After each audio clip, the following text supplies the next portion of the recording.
The SDF helicopter is carrying water in what looks like a large bucket. The operation began shortly before 10 a.m. The two helicopters at a time drew seawater into buckets that can hold up to 7.5 tons each. The water was released over the number 3 reactor 4 times during the morning.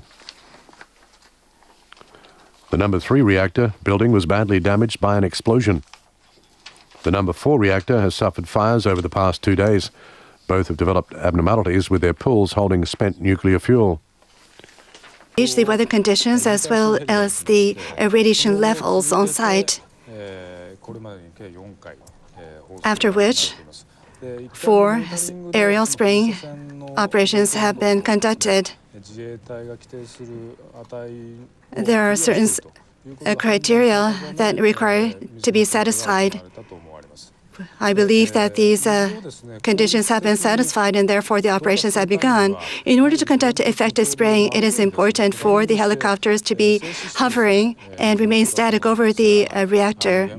However, there is a high level of radioactivity, and therefore if the helicopters remain static over the reactors, this will mean that the crew on board the helicopters will be exposed to high levels of radiation, and therefore they cannot remain static. They will have to be in motion as they spray water, and therefore this is a very challenging operation. And from quite a high distance, when water is sprayed, water will be dispersed. And what we are looking at as the 4th operations, we find that the water has been dispersed in all directions. It is very difficult to target to a central location. If they are able to conduct these dumping of water at a lower altitude, they will be able to target the water. However, this will also mean that the crew will be exposed to quite a high level of radiation exposure. What they have done is to stack up a lead plate in order to protect the crew. They are also equipped with protective gear as they engage in these operations. And also within the helicopter, they are gauging the radioactivity level within the helicopter. The helicopters are capable of dumping 7.5 tons of water. The pool, how much water does the spent fuel pool hold?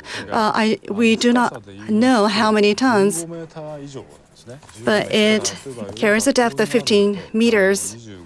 So think of the pool in the schools that are 25 meters in a stretch, however, with 1 meter in depth. So there will be about 10 or more of these stacked up. And that will give you an image of the dimensions of the spent fuel storage pool. And of course, it is not as if the 7.5 tons, even if it is carried and dumped onto the reactor, will make its way into the pool. There need to be repeated trips, 100 or 200 trips. And so there's a limit to what can be done by aerial operation. Therefore, for the National Police, the police squadron have mobilized a water cannon truck in order to spray from the ground. This is currently not being done because the aerial operations are currently underway. And to recap, in the Fukushima Daiichi nuclear power plant over reactor number 3 and number 4, where the cooling functions are impaired. And as the situation progresses, there is a risk that radioactive material can be released to the external environment. And over reactor number 3, the Self-Defense Forces helicopters have begun water spraying area operation 9:48, and thereafter 4 operations have been conducted. Firstly at 9:48, followed by 9:52, the 3rd operation conducted at 9:54, and the 4th operation after 10 o'clock. And currently, we are viewing a video footage of the operation.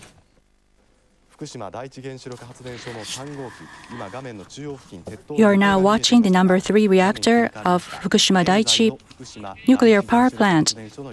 You are now watching the live footage of number 3 reactor of Fukushima Daiichi nuclear power plant. number 3 reactor, and on the right-hand side of the number 3 reactor is the number 4 unit. The spent nuclear fuel storage pool is heating up, and if nothing is done, there is the possibility of a nuclear, the radioactive materials to be released. The temperatures of spent fuel storage pools are going up. So if nothing is done, there's a risk or danger of radioactive leaks. So the government asked the police and self-defense forces to start water spraying operation. Self-defense force gave up a plan to dump water yesterday. So today it sent UH-60 helicopter to monitor the radiation level above the reactors. And a short while ago, it sent CH-47 helicopters on site to start water spraying operation. The helicopters are capable of spraying 7.5 tons of water each, and currently they are dumping water on the reactors. It's also decided that the water will be sprayed from the ground on the number 3 reactor, and the water cannon trucks are on the way. 11 water cannon trucks are heading to the site. And the police are also considering they are going to use a water cannon truck. The Tokyo Metropolitan Riot Police Squad will use the water cannon truck, which are capable of spraying water at high pressure to spray water on the number 3 reactor.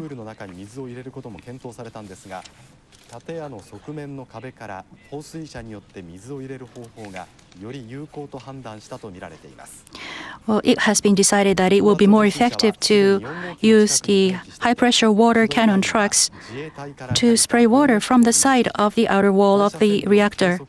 Currently, the crews are checking the radiation levels, and they're going to wear the protective gears before starting the operation. Soon after the completion of this self-defense force water spraying operations, the spraying by water cannon trucks will start. According to self-defense forces, helicopters are collecting seawater and dump them on the reactors in a repeated manner. Currently, you are watching Fukushima Daiichi nuclear power plant.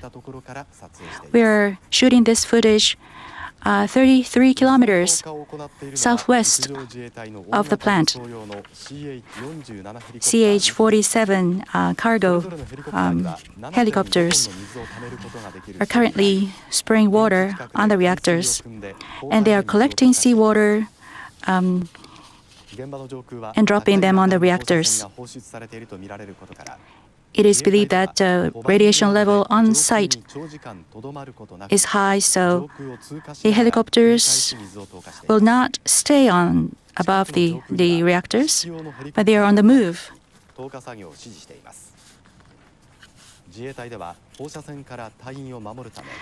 Self-defense forces attach the lead plate at the bottom of the helicopters to protect the crews from the radiation exposure.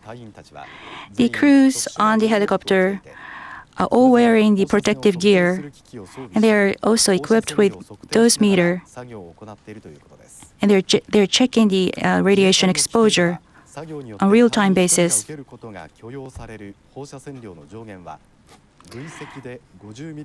The permissible level for radiation exposure for the crew members of the self-defense forces is 50 millisieverts. In ordinary plumes of smoke. This may have been caused by people, or more than 14,600 people have been reported as unaccounted for. In Miyagi Prefecture, 2,896 people have been confirmed dead. Along the coastline, many areas were devastatingly damaged, and according to Miyagi Prefecture Police in Onagawa Town and Ishinomaki Town, On the Oshika Peninsula, many unidentified bodies were found. And in Miyagi Prefecture, 2,362 people have been reported as unaccounted for by their families. And there are many people whose whereabouts are still not confirmed by local governments. In Ishinomaki City, communication means is still very limited. Therefore, the full extent of the damage is still not known, and it is estimated that the final count of the number of people missing would exceed 10,000. And in the town of Minami Sanriku, half the population, that is 8,000 people, are still missing, and in the town of Onagawa, 5,000 people are still missing. In Iwate Prefecture, so far, that 1,705 people are confirmed dead. By municipalities, in Kamaishi City, 398, Ofunato City, 363 people confirmed dead, and Yamada-cho Township, 236, and Ikuzen Takata City, 223, Otsuchi-machi Township, 221, and Miyako City, 217, and 3,834 people are unaccounted for in Iwate Prefecture. Kamaishi City says that they have over 5,000 people confirmed dead, killed in the earthquake and tsunami, and 9,429 people are unaccounted for. Put together with the confirmed dead, 14,600 people are either died or they're unaccounted for. Now that the buildings, at least 7,400 houses or buildings are totally destroyed and partly destroyed. As for the partly destroyed building, more than 100,000. The number of the evacuees, according to the data of the NHK, in the Tohoku and Kanto regions, there are 2,367 shelters, and 336,521 people are taking shelter. A part of the Miyagi prefectures, with some people are returning to the home with the recovery of a lifeline, but Fukushima and Akita, some of the evacuees are from near the nuclear power plant, and the number is